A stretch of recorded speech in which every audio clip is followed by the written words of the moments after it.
Hello and welcome to a special edition of the Midnight Gaming Podcast. Today we have the admin of the Midnight TCG forums, Midnightfox, with us. Eddie won't be joining us because a shaman told me I needed to have a mountain, a swamp, and an ocean really close together to summon him, and I really only had three mountains, so we got the fox instead. Poor guys. Yeah. And me, I'm one of those, I'm pretty cheap, so he just summoned me until he can save up enough mana to get basically a more competent co-host, so. And I'd sell you short. Today we're going to be talking about retro gaming, a topic that I find interesting because there's a lot of stupidity surrounding this topic, and there's a lot of people who claim, I wish I could go back to the old days when it wasn't all about the newest graphical technology, which is bullshit on the highest level, because that's all gaming has ever been about, except for the first games I'm going to mention, because they deserve mention without focusing too long. And those are the text-based games like Zork, where you get told a story on the screen, you type in a response, you get a response, you continue going from there. Those are the only games that were not shackled by the idea that the graphics need to be better than what came before. Yeah, we're talking about text-based games. Honestly, maybe it's not Dungeons and Dragons, but I used to play on the old Windows computers. I used to, back when we had MS-DOS, used to play an online game hooked up to over modem. And yeah, it was basically kind of like an RPG game, but it was all text-based. You didn't have to look at a screen. You just made choices. It's kind of choose your own adventure, except it was over the computer, and you got awarded experience points for doing different things, killing other players. This was really crazy back in the day, but you actually see it in some games now. Sleeping with other players' women in the game. Seriously, it was a kid at our school who programmed it and ran the game, and yeah, it was pretty interesting. And then we upgraded to the GUI in Microsoft, and we lost the game. I was a sad fox.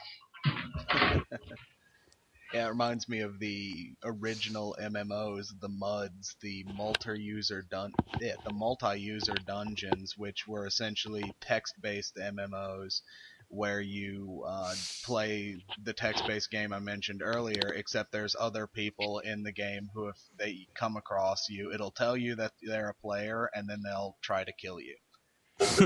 Oh yeah.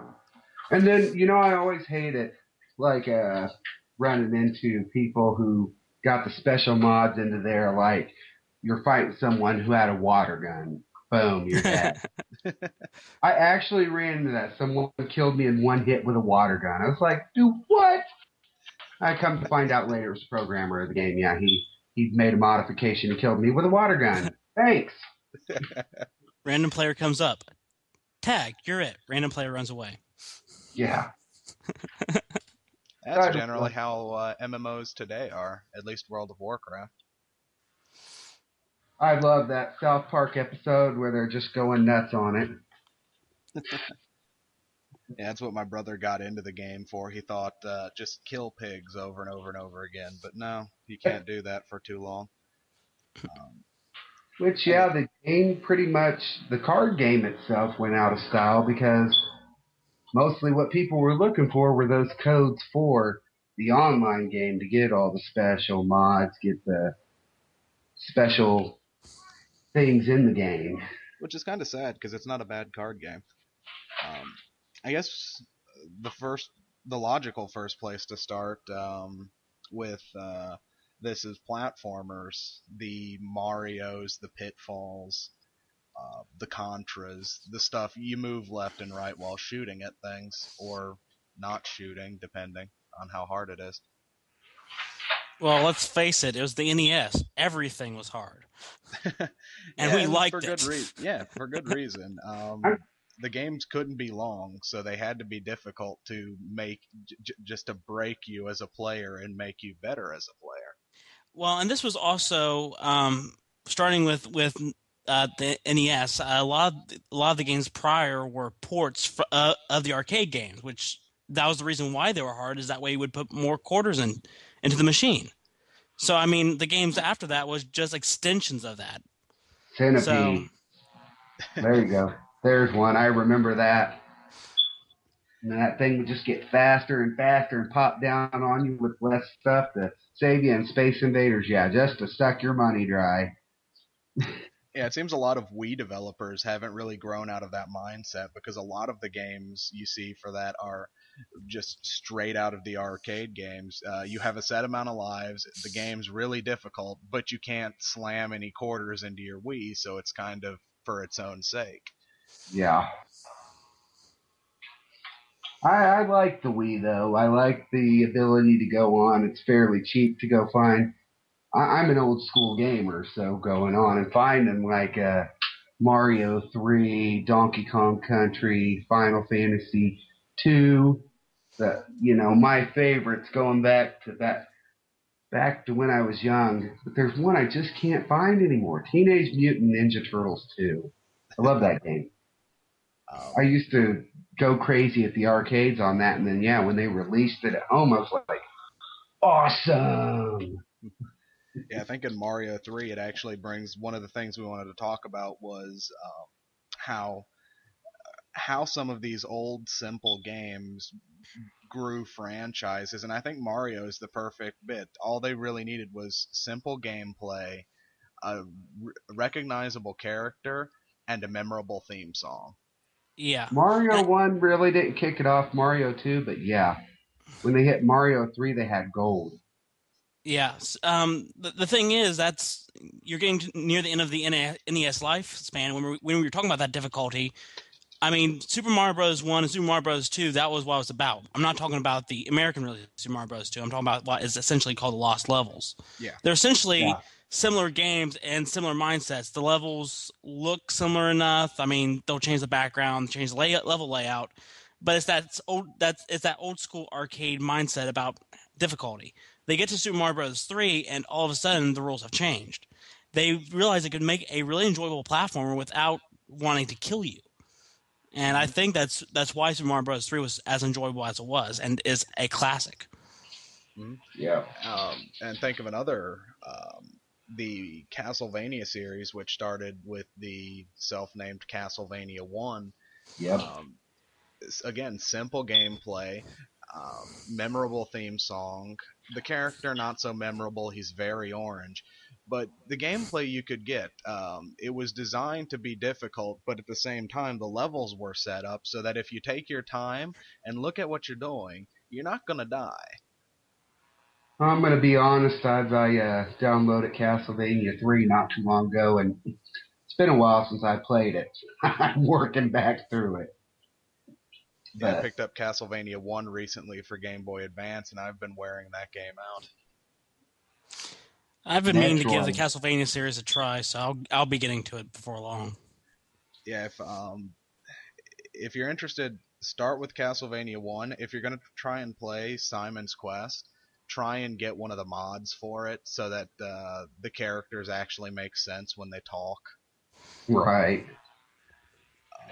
I'm gonna be honest and say, which one was it? Punch Out? Punch Out. That was a good one on NES. Little Mac. I didn't play a lot of Punch Out. It's just not one of the games that was in my library, but I had a friend who had it, and we had a good time out of it. It also, speaking of influences, led to one of the most interesting boss fights in the game, I Want to Be the Guy, where you have to jump over Mike Tyson's fists to. I don't even remember how you beat that guy. I just remembered you had to jump over his fists as he punched at you. I always hated that one hit knockout. Boom, you're dead.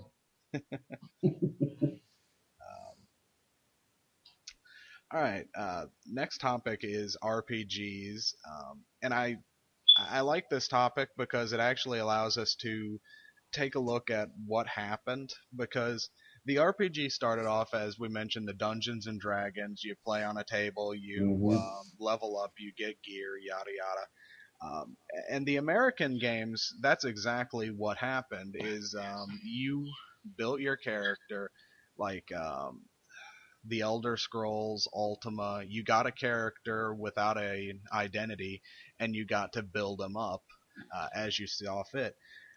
The Japanese, however, decided to take the concept and run with it to tell epic stories instead of letting you build your own story. Yeah, I think one of my, what, I think it was a Fantasy Star was one of my favorites, and that was back when they still let you build your own story when it first came out on the Genesis. I think that's the second one. I think is what I'm thinking of. Mm-hmm.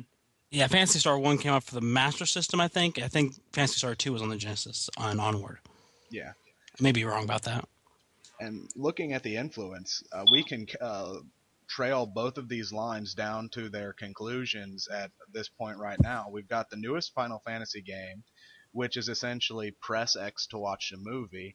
And then we've got Skyrim, where you get your character and then you large epic world, essentially. So there's a huge difference there. I just I think that the JRPG didn't have to go in the direction of press button to watch story, and the answer is clearly is you can have these huge epic stories, which is what I love about RPGs. You just need to keep the player involved at all times. Mm-hmm. So maybe they need to start looking at having the story happen around you while you're in the middle of gameplay. Yeah, I That think way the you're not. retro games, the limitations that they had are the reasons that Final Fantasy got away with what it used to do, but it's not getting away with what it's doing now. Yeah. You used to go to JRPGs because you wanted the big epic story. If you went to a Western RPG, you wanted the experience. Yeah. But now you can go to a Western RPG and get the experience along with a large epic story. And Yeah. the thing is, when you're talking about the classic JRPGs, there might be a few 8-bit ones, but to be honest, the golden age for the RPGs was the 16-bit era. That's Mm-hmm. when the Final Fantasy started getting really good.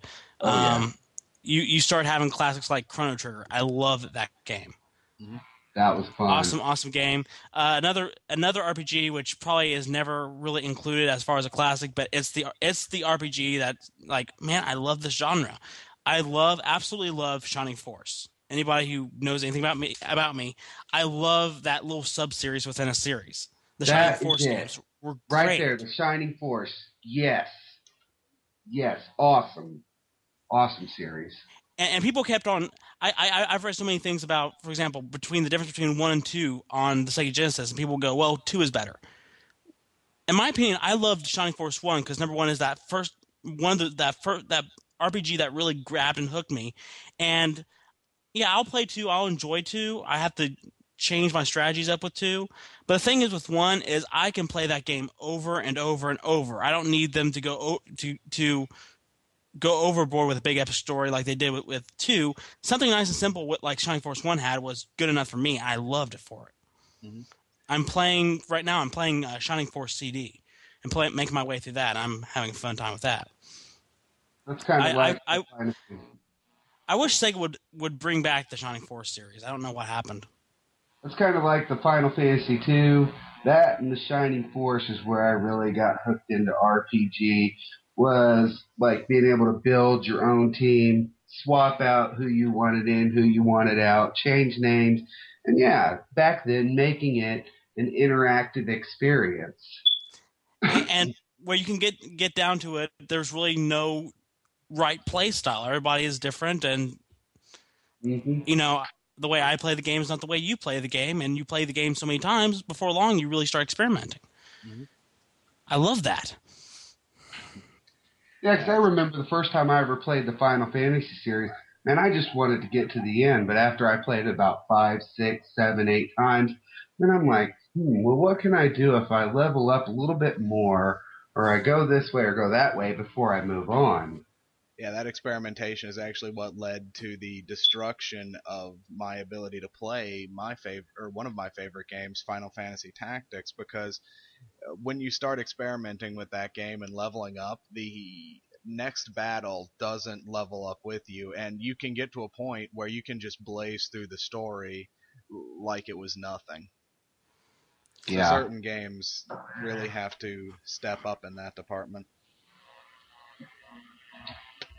But speaking of experimentation, that actually brings us to our next logical point. The stealth series, namely Metal Gear Solid and Thief, the Dark Project, because those are the only two big stealth games from the day I can think of.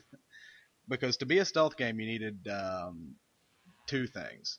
You needed a good engine, something nice and dark, and good level design. Something that allowed you to explore, but at the same time had a logical progression through it. Yeah, I Yeah, can honestly say I could play through any Metal Gear game still today and still enjoy it the same as the day I took it out of the package. That's Hideo Kojima did such a fantastic job when they released Solid on. You could just play that game over and over and it never gets old. Any of them. And the only problem I've ever had with the Metal Gear series is interesting game, great to play. The story is okay, but it has way too much dialogue. It's like Hideo Kojima just Yeah. refused to edit anything, and he had so much he wanted to say, so he decided he was going to say all of it. Yeah. And of course, as I was hearing you guys talk about last week, the other hated part of the series was Raiden. I personally couldn't stand him either. They had it right with Snake. Mm-hmm. Raiden was just awful. Yeah, as other people have pointed out, when you go to the Devil May Cry series with the fourth game in that series, they actually learned from Metal Gear's mistake, and when they supplanted their main character for someone new, they made the new guy as familiar as possible to the old fans. Yep. Um, Metal I, Gear. yeah, I know you guys wanted to talk about this. I think when we talk about graphical fidelity, the games that were always at the top were the fighting games because they always had the simplest gameplay. Like the original Mortal Kombat was you didn't need a lot to make the game, so all they really did was take pictures of people and rotoscope them. Yeah, and I mean the experience, and it's kind of going back to where we were talking about earlier about the arcade. I mean, when they first released it to the systems here in the States, Mortal Kombat went off the shelves quickly because people were just so enthralled with the experience at arcades, and you could stop wasting your quarters and play at home. Of course, most of us come to realize the gameplay wasn't as great and as simple as it was sweet sitting there at the arcade machine, but you weren't having to feed your machine quarters.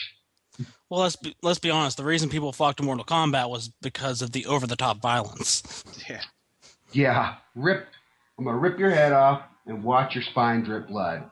Classic. I love the Sub-Zero. That and Kano, holding a beating heart. Okay, I don't want to gross anybody out too bad, but yeah, that was. And last of the some Mohicans, they're right there. some of the mods like back in the day, you could like multiply pop out heads with Johnny Cage with his fatality. I Oh, you're in there. remember Wait. knocking out as many heads as I could. Um, yeah, I gotta for the fighting games legacy. Obviously, they're still around, and they're one of the biggest competitive playing experiences you can find if that's what you're looking for. And it's also kind of what kickstarted the idea of the e-sport, getting people together to play games as a competition. Yeah, and when we're talking about 16-bit era was when a lot of these fighting games started coming out. You started getting this fighting game renaissance, and Mortal Kombat came out right at the near the beginning of that. But really, the game that started it and before long ended it was yeah was Street Fighter 2. Street Fighter 2. Yep. Man, how many different versions of that came out for the Super Nintendo? I actually I think don't. that's what killed the fighting game intrigue for a while, was just the constant re-releasing of that game. It was, and it's probably and Capcom's probably going to do it again before long because they keep on re-releasing. Well, it was that, and like with the Mortal Kombat series, it was going away. I think it was Shaolin Monks, or was it Deception? I think it was Deception, is where they kind of went off base of where the whole storyline of Mortal Kombat was. Just simplistic, get in there and beat the crap out of someone. Wait, there's a storyline? That's why I like the newest Mortal Kombat game, because it rebooted the story so they could simplify it again. They kept the characters that people cared about, and they went back to the fatalities, because I believe it was Deception was the game that started the Mortal Kombat games without fatalities. Yes. So, who was your favorite character in Mortal Kombat? Who'd you love to play with? I think it's just about everyone's favorite character, Scorpion. Get over here. I actually liked Sub-Zero, but you have to keep in mind when 16-bit games were out, I had no clue how to pull off the move, so I just liked watching people freeze other people. I could never figure out how to do the special moves myself, so like I'd be over at a friend's house messing around with it, and it's like I could never pull off the special moves, and so I was kind of bummed. But yeah, I I'm, loved Sub-Zero. I'm going to honestly say that in the first one, I would say it was Kano, just for the whole ripping the heart out thing, and it's still beating in his hand when he holds it out. But when they actually did, with Liu Kang, they did the dragon in the second one. Then, I liked his move set, and I kind of grew on to Liu Kang after they released the second one. But the first one, it was definitely Kano. Honestly, we were talking about the fatality. I loved his fatality. And my last favorite game in the Mortal Kombat series was Deadly Alliance, and I had that for the GameCube. And I just remember spending hours practicing one combo with Scorpion, which was the whip thing to draw the person in, then headbutt them to stun them, and then summon Hellfire, and then going into a katana combo. Now, here's another good one to go in from that we didn't mention, that Mortal Kombat there picked up from was Killer Instinct, if any of you remember that, back playing the Ultra combo and all that in the end, just, trying to jack up the combos to go nuts and see if you could get the highest score for your combo. Yeah, what's it? Mortal Kombat, I remember it holds a special bit in my heart for one thing. I liked playing as the character Jago, and I remembered he had a katana on his back, and I thought it was so cool that he had a katana on his back. And during one button mashing session with my brother, I managed to pull the katana out and do a few quick slashes before he returned it to the sheath, and I could never pull it off again. That game was very cool when it came to its special elements and how well it let kids in on those special elements. Yeah, I mean, and we've really went into a bunch of trailblazers. I mean, these are really what set up further gaming down the line. I mean, one of the things that Nintendo got right when they started out with the Wii that everyone's followed, and now they're having a hard time picking back up on, was the interactive play, like when they re-released Punch-Out, actually being able to punch, and, the interactive gameplay like you see on the Kinect, on Xbox now. Mhm. And I mean that with fighting games is fun within itself. Yeah, with fighting games and arcade style games, I like the motion controllers being there. It's very interesting. It's what annoys me is when they try to shoehorn those controls into mainstream games, because what a lot of gamers and I'm looking for when I'm into game is to escape within the game, and it's hard to escape in the a Legend of Zelda game when I'm swinging my sword around, but my sword is actually a little dingy plastic piece of crap. Yeah. It really detracts from the experience. Um, Yeah, I'm gonna say honestly, my last favorite Zelda game they released was Ocarina of Time. After that, I just kind of lost interest in the series, and that's going way back. Not saying Seven Swords and all that hasn't been somewhat interesting, but I think they really lost it after they did Ocarina of Time.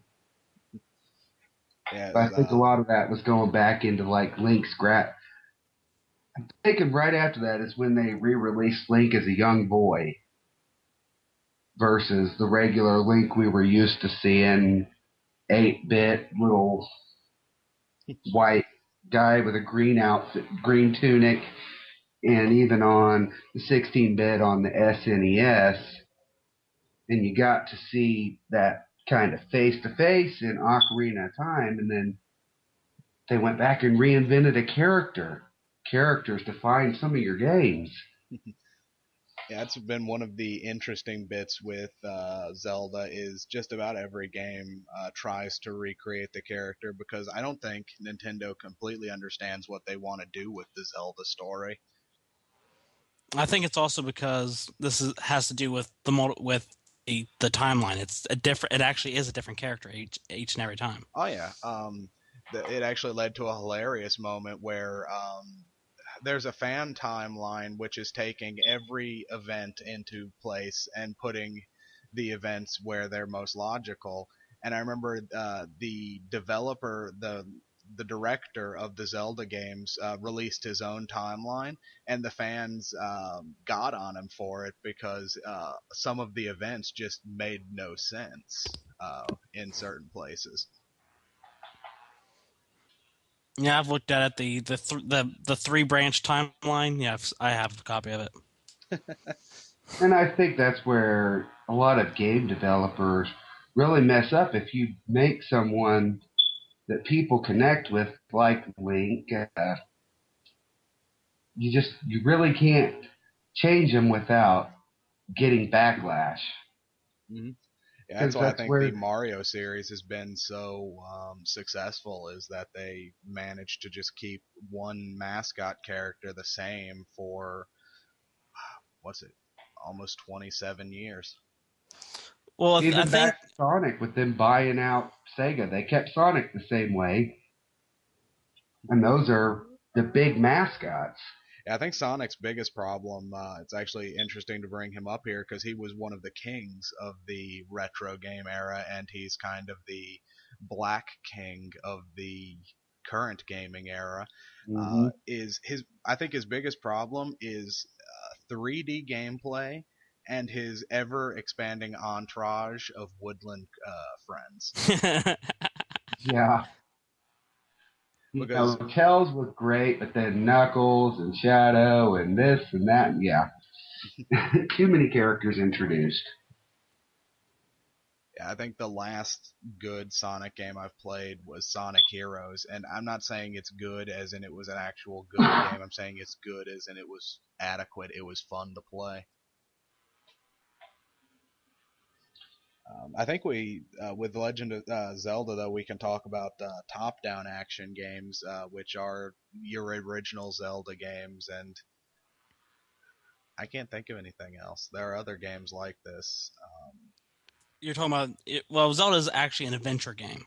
Yeah, but I call it top-down Yeah. action because Um, and actually, it wasn't until the third Zelda game that Zelda kind of figured out, oh, this is what we want to be. Mhm. Um, because we have to, if we're going to go retro games, we also have to. and look at the Zelda series, we also have to look at Zelda 2. Oh yeah. Um, Zelda 2 was a big experimentation. Take a top-down action game and make it a side-scrolling action game with top-down bits. And with some RPG elements. And people hated the series. They look back at the series and go, "What were they thinking?" But the thing is, at the time, this was 8-bit. Nintendo was kind of feeling around trying to figure out what each of these series were. Mm-hmm. So they weren't really sure what Zelda was at this point. The first game was from a top-down perspective, and they were experimenting. It's like, well, maybe we can experiment to see how this game works. And so they went from a side view. Mm-hmm. You know, it really wasn't until the SNES until they really got, okay, people like Zelda face down, and even Zelda 1 had side-scrolling elements. Yeah. Right. So I mean, Zelda 2 was not a departure from the series because the series didn't even know what it was yet.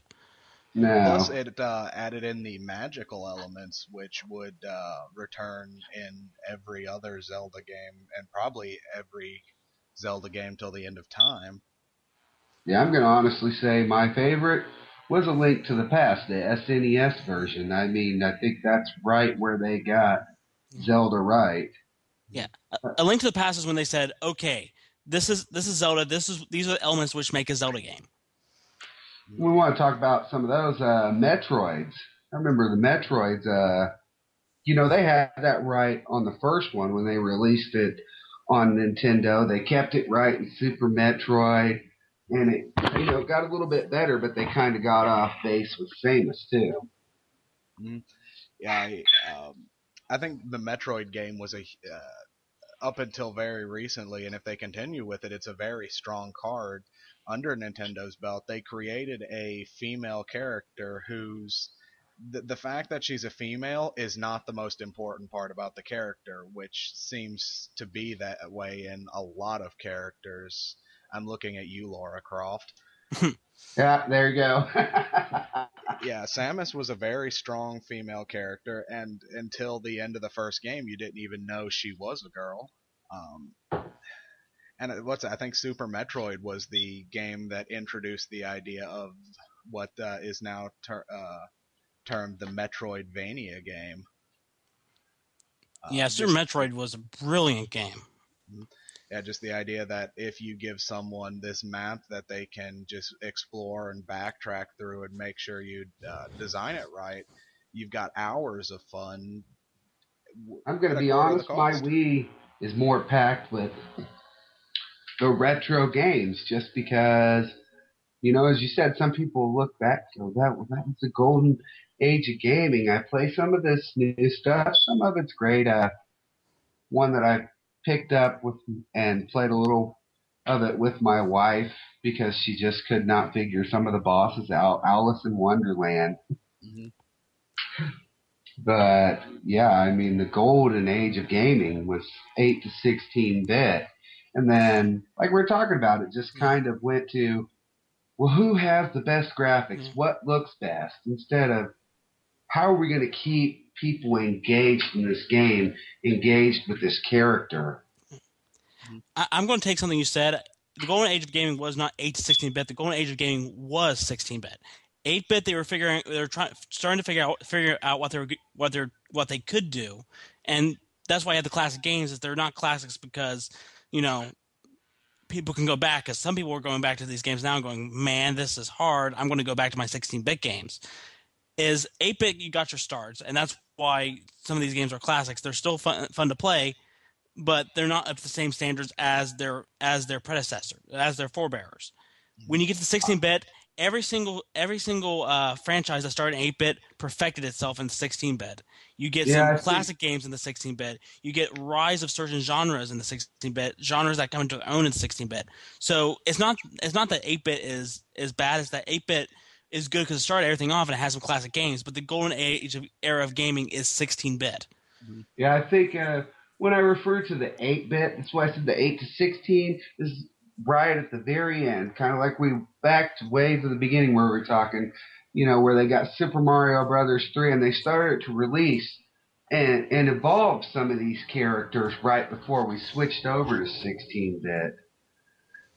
Mm-hmm. From there through 16-bit, yeah, I mean, that was where you had your players just into the game.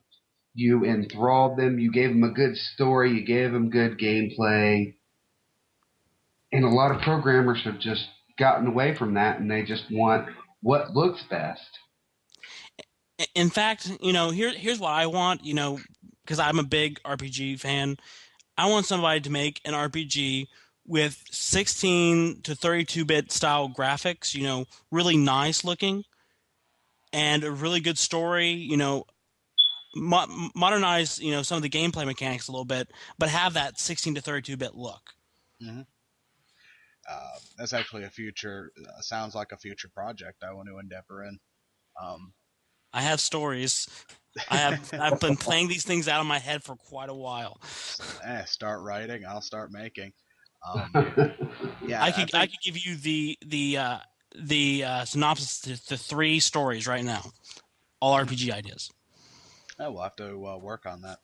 Um, yeah, what's it? 32-bit, I think, is what started the major hike in graphical fidelity that has led on to this day. But I also, at the same time, think that it's a bit of a misguided thought to think that because there's so many bad games today, that today's games aren't as good, and that's because when you look back at the 16-bit, the 8 or the 32-bit era, there's a lot of bad games there. That's what the AVGN has built his entire career on, is that there are a lot of bad games, and I think that's what comes with any era of gaming, is that you've got your good games that are going to remember the classics standing on top of a mountain of horrible crap. Yeah.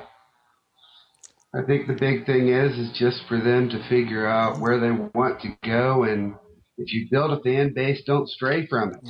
Mm-hmm. I think the thing, when we look back at the 8, 16, even going a little bit into 32/64-bit eras, I think what makes that, why people keep on looking back now, is because what you're getting some, you do get some good stuff out now, but it's derivative. It's a lot of, same-ish stuff. Companies are not as ready to take risks now, and Yeah. back then they were ready to take those risks. Yeah, because now And games, AAA and titles cost millions, hundreds of millions of dollars to build, whereas back then, a good game could have been made by 2 guys in their basement, and and that would have been AAA.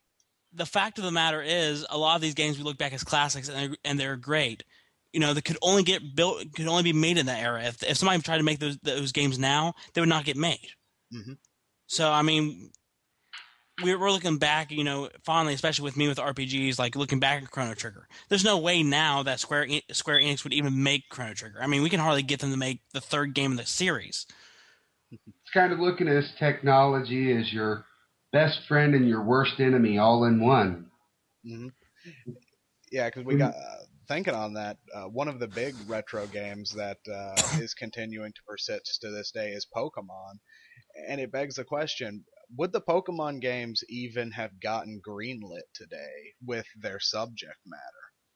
I think that modern companies would have been, or modern publishers would have just been afraid of the idea, because you've got animals fighting each other, and they're out to protect themselves. They don't want to put themselves together with animal fighting. And I remember reading somewhere that even when Pokemon was released in the 90s, that Nintendo still wasn't sure about the idea, but they released it anyway. And I think that the game was maybe a little discounted when it first came out. Mm-hmm. Nintendo was unsure about it. It almost didn't make it over here, but it did.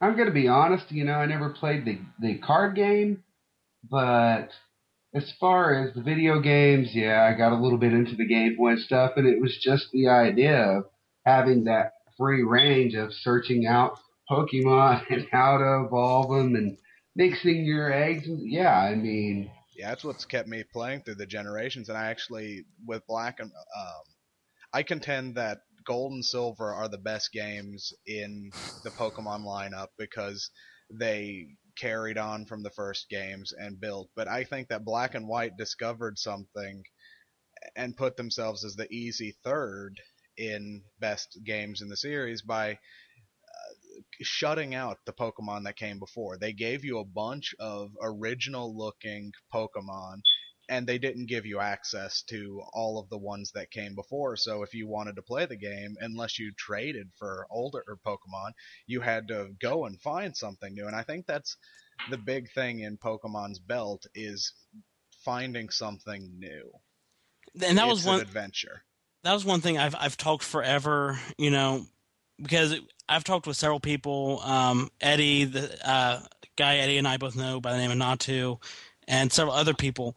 What I consider, Pokemon having going down that downfall where franchise degrade. It's like, yeah, there's a lot of people going on there, but I felt that the franchise had degraded because they kept on. It's kind of like Sonic. They kept on adding more and more and more and more, Mm-hmm. and you're going, why? And my thing was, make gameplay interesting again. And Black and White did it by limiting you. But my idea went a step further, which was find a number, and at some point, just cap it. Just Well, stop the here's a creation. good one. Just stop the creation of new Pokemon, and then for every subsequent game, is you say we're going to have X number of Pokemon in this game. Figure out which Pokemon out of your how many hundreds you want in the game. You have to select the right ones to get that nice mix, and then just let them go, and then just work on the story. Yeah, that was a big problem in Generation 4 is it wasn't very well thought out. They had some interesting Pokemon, sure, but the the mix wasn't right. There were a lot of Pokemon that they had way too many of certain types and not enough of another. Like I remember the big thing whenever I replay that game is am I going to use a fire type? And if so, which one? Because there were only 3 to choose from. And Stadium is what hooked me into Pokemon. I played that on the 64. That's where I got hooked and started playing some of the Game Boy Pokemons and kind of evolved further on. Was learning about some of them, what's the weakness, what works well, what's a good team to assemble. Yeah. Yeah, and the one game that Pokemon game that got me hooked and got me playing as much as the original Pokemon Blue and Red Coliseum. was Coliseum. Yep. I felt that Coliseum hit something there, and I felt that you're making a Pokemon game that for the people who grew up on the original Pokemon games, they're growing up now, and the stories on the handhelds are staying a little childish. I felt that Coliseum not only got the right mix of gameplay right, it needed a little bit of tweaking, but they kind of hit on something there. But they also let the Pokemon games get a little more story-wise, get a little more adult and tone. Yeah. And I want to see more of that. I'm sad that they never really continued going that way. Well, that's actually what I liked with Black and White is I felt that the introducing a PETA-like group into the series and it allowed them to explain why Pokemon's version of cockfighting isn't as bad as the real life version of cockfighting. It was a more mature plot decision.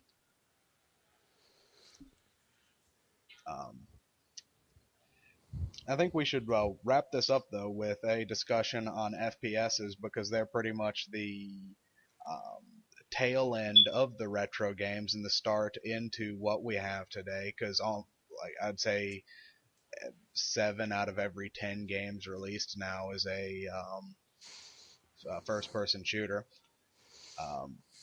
And when you're talking about first-person shooters, you can't say it without talking about Doom. And the one thing that annoys me is when people see a new FPS coming out, they automatically say something stupid along the lines of, well, this is just a Call of Duty clone. Well, if you're going to make that statement, I'm going to say that Call of Duty is a Doom clone. And if you don't know what that is, look it up. Going back to Duke Nukem, do you guys know what the actual port number to play Doom was? It's quite funny. Port 666. I had a feeling. That was the port for Doom. Yeah, Duke Nukem was interesting in that it showed that games can have an interesting sense of humor without being overly offensive. Like a lot of people will claim that the games are offensive, but I don't think they are because Duke Nukem is a very tongue-in-cheek character. I think I've played the original Duke Nukem game. Wasn't the original like one the original ones like a side-scrolling shooter, if I remember correctly? Yes, Yeah. Yeah. it started Okay. off side-scrolling, and then after Doom, it evolved with Duke Nukem 3D into a first-person shooting bonanza. Yeah. Then I have played the first Wolfenstein. Duke Nukem game. I enjoyed that game. Hmm. Yeah, I believe Duke Nukem was originally a Contra clone, Yeah. Yeah. one of the better Contra clones, because Contra spawned a lot of Contra clones that just weren't very interesting because they didn't uh, expand on anything. Which I actually think Metal Slug is one of the few that did a good expansion, did something different, and is memorable. Well, I think one of the things that helps derail some of your better games too, movies. I mean, watching Doom with The Rock and watching Resident Evil. That was one of my favorite shooting games. And they just completely messed up the stories watching the movie. You know, when it first came out, I was like, man, this is going to be awesome. They're going to go along the line. And then I watched it, and it's like a completely different storyline. Yeah, if you want a good Resident Evil movie, watch Resident Evil Degeneration. It's an 3D animated movie. I watched that one. It was very good. Yeah. Um, I like the 3D Resident Evil movies, but I have to have one thing tucked in my mind as I go in. I tell myself, this is not Resident Evil, and it becomes 10 times more enjoyable. It's like that's just a title they tacked on. This is not Resident Evil. Well, getting back to first-person shooters, um, you said Doom is one title that that if we're talking first-person shooters, retro first-person shooters, we have to mention. I have Hmm. one more title that you have to mention: Hmm. GoldenEye. Oh yeah. Oh Um, yeah, If we're talking first-person shooters, you have to talk GoldenEye. Yeah, I've mentioned Golden. it before, but GoldenEye is also what brought up the inverted controller or inverted controls argument, and I've already mentioned my refutation of it, so I'm not going to go into it again. But GoldenEye had a profound impact on showing that first-person shooters can have good gameplay, a good story, and can create throw a little controversy into the mix too. Now, of course, I played a little bit of GoldenEye multiplayer when it was out, but when I first got an N64, I actually didn't have GoldenEye when it was gifted to me. It's probably a lot of people don't even know about the game or probably have poor opinions about it because, of course, it's overshadowed by GoldenEye. But I didn't think it was that bad, and I don't. And if I remember correctly, it does not have inverted controls. World's not enough Hmm. for the N64. I actually had fun playing that one. I sunk a lot of hours into it, sunk a lot of hours multiplayer. Um, is it a classic like GoldenEye? No, but I thought it was a good first-person shooter and built on that foundation. Um, and it's really fun to play and mess around Now, with. now you just had to talk about two games that I'm going to have to go buy now because I hadn't even thought of those for years, and now, yeah. Uh, Oh yeah. yeah, what's it? Speaking of GoldenEye, we can also look at how far the Double O series has sunk because I recently played the Quantum of Solace game for 360, and it's essentially Call of Duty with a James Bond skin over it. Very, the gameplay is fine, but for a 007 game, it's very disappointing. I don't know. When would you say that the 007 game started to go downhill? Um, I'm not sure. I didn't play much after Spitfire. And I remember I liked Spitfire simply because it had the sequence with the car chase in which two miniguns flip out of the side of your little sports car. Yeah, I remember looking. I never really played another 007 game after World Is Not Enough, but I remember looking at some of them, like when Nintendo Power was going over them, and it's like, man, this multiplayer sounds better than World Is Not Enough, because I had a few issues with multiplayer, not the game, not the way it played, but the way it's set up. I mean, you complain about GoldenEye's invert controls, but World Is Not Enough had this system where they gave every single character in the multiplayer an alliance, good or evil. And you couldn't have two good if you're playing teams, or even 4-player, you could never have two good people going against each other. So number one, right at the beginning, that limited your choices, and you couldn't duplicate characters. Mm-hmm. And I remember looking at one 007 game, and it's like, hey, look, there's 4 007s pointing guns at each other. Finally. I'm gonna It's like say that was my one complaint is it's multiplayer. Don't give us alliances, because that would, instead of like when I'm starting a team game or a 4-player game going, okay, does anybody want to be a good player, just because that way, if not, I'm going to go for one of the evil players. It would have just freed everybody up to pick whatever character they want. And that was my one complaint with World's Not Enough. I think after World's Not Enough, I kind of lost interest. I played a little of Spitfire, and I checked out Quantum of Solace, and they just, I mean, it's almost like people are running out of original ideas. It's like going to a theater and everything's, not that the Avengers and some of these comic book movies are not great, but people are going back and redoing things like Footloose and movies like that, going back. The original was great. Why mess it up? And, come up with some unique ideas. I want to see something new. Well, that actually leads me to a good topic to end this podcast on, is remakes, and one remake in particular, because I think this game will easily fit into the retro category by now. It's from 2000 or 2001, Halo. I think the recent remake of Halo showed what a remake should be. They took and rebuilt the game, except it's exactly like the old game, just with updated graphics. And to prove this, they allow you to swap back to the old graphics anytime you want, so that you can see that they didn't change a thing. Yeah, a few years ago, this was before the Halo remake, they did the same thing with the original Secret of Monkey Island. They released I don't know whether they call it an anniversary edition or director's cut. They released it. It was the exact same game, but you could play it with some better graphics, and at any point you could switch back and forth between that and the old graphics. Mm-hmm. It was the exact same game. They did that for Tales of Monkey Island. And I mean, when they re-release, that's what it's meant to be. It's meant to be a re-release, not, maybe some hidden levels or something, but not a complete revamp. Yeah. Yeah. It's like Half-Life, or not Half-Life, Silent Hill 2.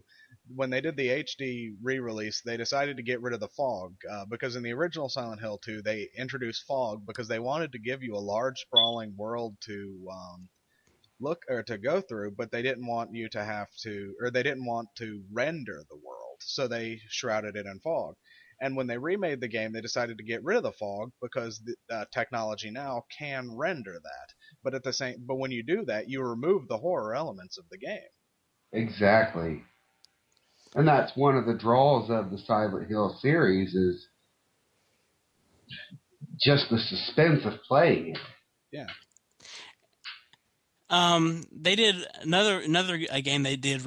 I like it when they re-release a game, and it's essentially the same game, but they put in a few minor tweaks that actually enhance the gameplay, or add to it. That it's nice. For example, when they re-released Ocarina of Time for the 3DS, mm-hmm.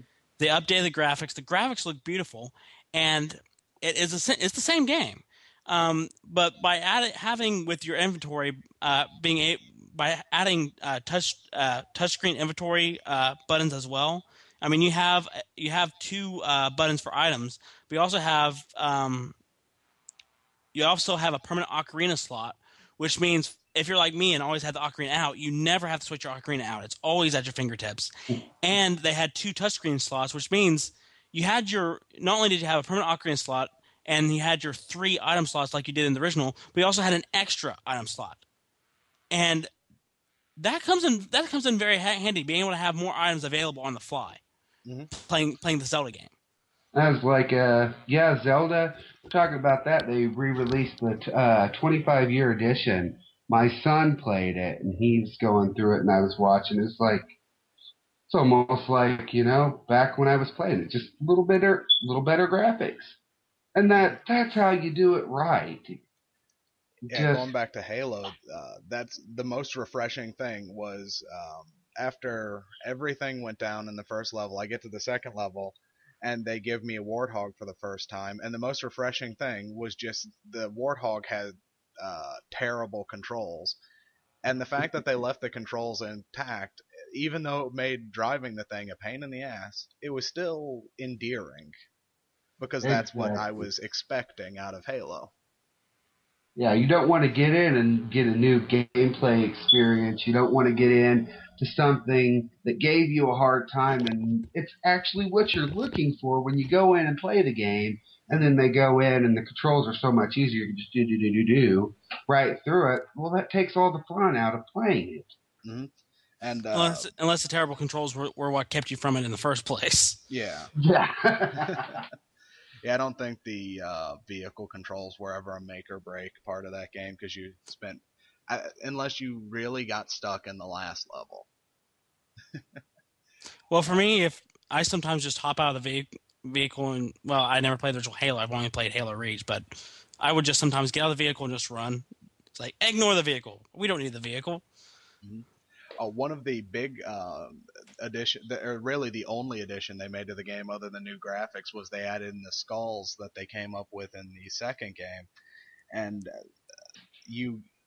each level has 1, 2, 3 skulls you should collect. And when activated, they change the game for good or bad. And that's always fun. What do you think of the newest releases of the GTA series? I think I'm looking at GTA 5.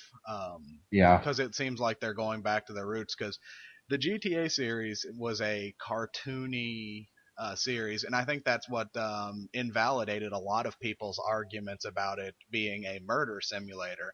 So when GTA 4 came out and it was a gritty, realistic game, to me it felt like they were almost trying to validate those arguments. Yeah. I mean, Vice City is a classic. I love Tommy Vercetti, and I never really got into Liberty City stories.